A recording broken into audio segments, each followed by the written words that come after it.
So Jason Whitlock has this theory about Caitlin Clark being traded to the Los Angeles Sparks. The foundational premise seems to be he's basing it upon the fact that the NBA likes to get superstars to LA, right? Here's the problem with that. Guess what? That's the NBA. And that was before Adam Silver. David Stern would have never allowed Caitlin Clark to go to the Indiana Fever because they know that is a backwater, country bumpkin, hayseed organization who has proven themselves to be feckless and irresponsible. Look at their history. That's a loser organization, except for one freaking year in their career. Oh, and except when Caitlin Clark gets here. Other than that, that's a loser organization ran by a bunch of hating-ass lesbians and a bunch of losers. All right? You are putting a lot of faith in Adam Silver, who does not do anything forcefully, except for if it's North Carolina, he wants to take an all-star game away because we didn't want women using men's bathrooms. Other than that, what has he done that would make you believe that he would do something like that?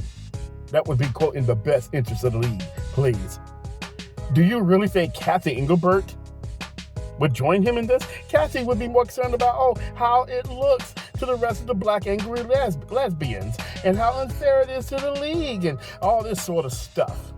Okay? So, and then of course the FIBA organization, do you really think they're cunning enough to engineer something like that? That would be one of the greatest psyops of the era. That you believe all these things are happening so they can get Caitlin Clark out of here?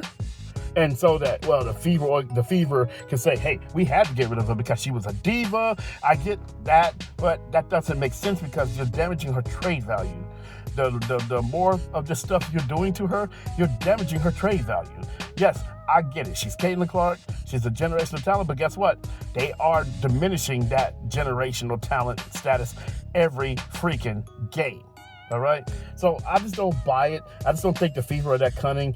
Adam Silver and Kathy Engelbert they don't have the balls to do something like that. David Stern would. He'd do it in a heartbeat. First of all, he'd have been pissed that somehow Indiana picked her to begin with.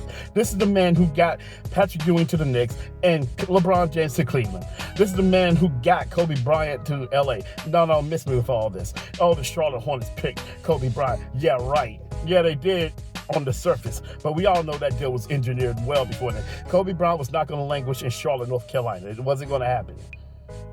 But with that being said, so that's the reason why I have to, push back on Jason Whitlock's premise. Not that I wouldn't want her to be traded, but what needs to happen is she'd have to have an agency like Clutch Sports do it, because this Excel Sports, they are garbage. They just sign contracts and sit on money. They don't do anything. So I have to push back on that trade.